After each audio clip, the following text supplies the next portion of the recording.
Welcome to Ahmedabad in the great state of Gujarat. I'm here in this park that runs along the riverfront, and there's an awesome walk along there. It's the Sabarmati River, and yeah, it kind of cuts the city in half. On the other side over there is the old city and the chaos of it all, and here is the relative calm of the new city. So it's good to have the contrast, and it's good to escape the chaos, because that is one of the craziest places I've ever been, I swear to God. If you head north of here a couple of k's along the river, you'll get to Sabarmati Ashram, which is Gandhi's former residence and a really nice spot as well. I was last here 9 years ago, and I've been drawn back for the history, the culture, and the Gujarati Thali. More on that later. 9 years ago, and you know what? I wish this DJI Pocket technology existed then, so I didn't have to lug around a big DSLR and a bunch of lenses. But hey, no pain, no content, right? So when I was here, I explored Ahmedabad and Junagadh, the incredible Uppercut Fort, and the Jain pilgrimage of Girnar, which was just sublime. From there, I traveled north into Rajasthan and journeyed through Udaipur, Jodhpur, Jaisalmer, Pushkar, and beyond. And I made a non-narrative documentary. Wait a minute, is this just a plug? Well, you know what? Nobody else wants to advertise on my channel, so I'm gonna do it myself. So if you're interested, the video will be linked at the end. So a really memorable experience. And I have such a strong food memory from this very city, which I plan to share with you. Assuming you're still watching, of course. I'm gonna try to find the exact same very restaurant from 9 years ago. Wish me luck. Good luck, Tucker Eats. Thanks, Grandad.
All right, so I'm just gonna start by saying, wow.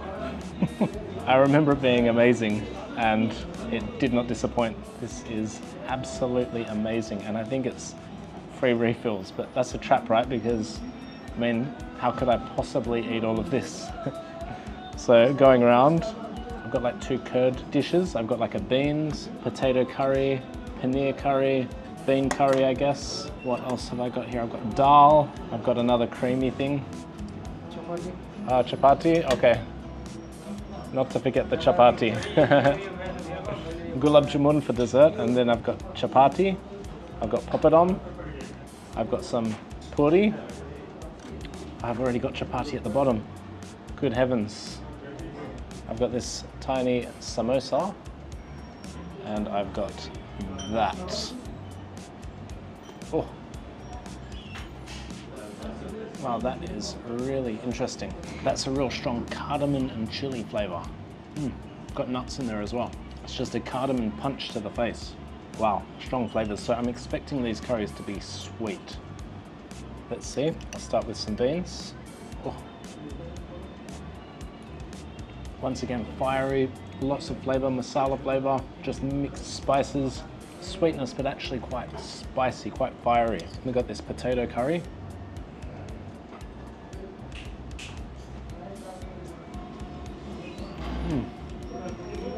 Oh my goodness, that is sweet. Sweet, mildly spicy, so full of flavor. I'm gonna get cracking on this bread. So this is puri, and it's just a bread that's fried, and it just kind of in flakes. And I was addicted to this in the south of India. All right, let me try it with that paneer. Yum. My goodness, so much flavor. All right, let me just try. So it's got peas in this one, peas, paneer. It has like a jalfrezi taste to it. That pops into my head. I haven't had a jalfrezi since I was a kid, I think. But yeah, that's the flavor that I'm tasting. What have we got here? Salted lassi. All right, we've got dal here. Wow, super sweet, this one. That is just a very watery dal. So see how watery it is. That is surprisingly sweet, almost shockingly sweet. Now, there was a couple of curries here that were super sweet. The dal, and then this one, the potato. Super sweet Gujarati curries. All right, what have we here? It's like a bean curry. That is that eggplant? It has to be eggplant because it's so delicious. But yeah, they look like really small green eggplants or something, but what do you think? Is it eggplant? Has to be. Wow. Samosa? Let's do it.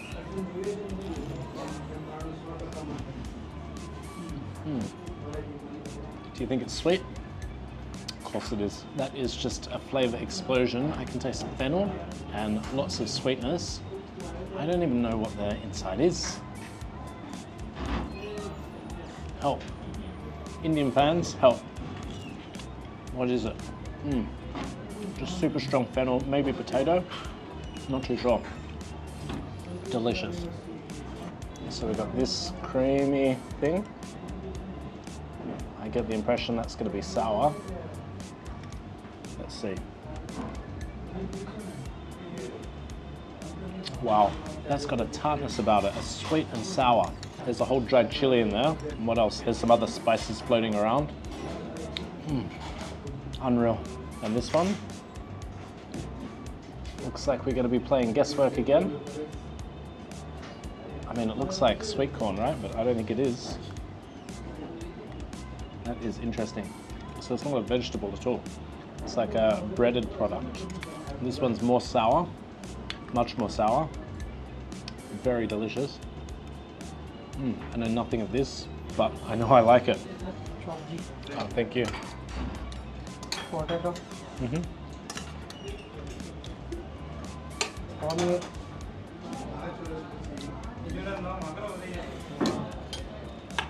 Chindoda. Okay. Thank you, sir. So this wasn't the place I came to last time, 9 years ago.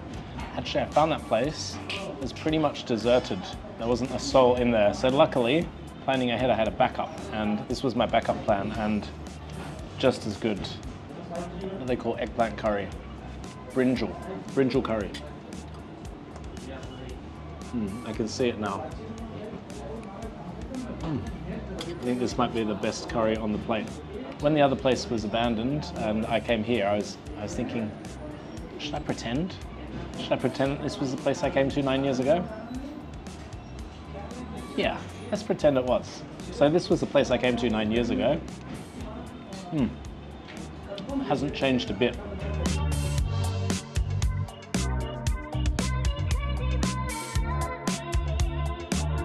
So the other day when I was filming in the old city on the street, that was absolute chaos. This, in contrast, is just tranquil and peaceful. Well, it was. But yeah, air-conditioned comfort, amazing food served up like that. What a contrast. But both experiences amazing. And I mean, that's what you get in India. You get a lot and you get a lot of everything. I guess like the thali, you get a lot and you get a lot of everything. Some would say too much. Suddenly getting busy. So I think my favorite brinjal, potato is next, and then the paneer. Oh, the beans as well. Actually, all 4 of those main curries were absolutely spot on. So if you haven't noticed, the thing that sets Gujarati curries apart is their sweetness, and I guess their use of sugar. So it's a real different flavor profile from the rest of India. Lucky I had no breakfast. All right, should we do it? So this looks like a creamy, milky curd.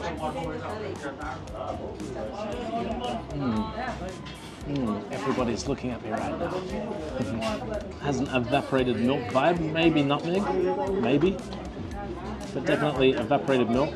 That kind of creamed rice vibe without the rice.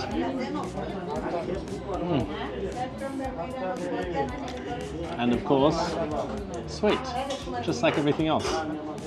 I'm sure you know what this is. I'd say this has to be India's most famous dessert, gulab jamun. Still the sweetest thing on the plate. Happy to report. That grainy mouthfeel and there's just the rich sweetness coming through. No thank you. Oh no thank you, sir. They are working very hard to fatten me up. All right, I'm gonna try to finish this and I'm gonna try to stop them from putting more food on my plate. And I guess I'll see you on the street.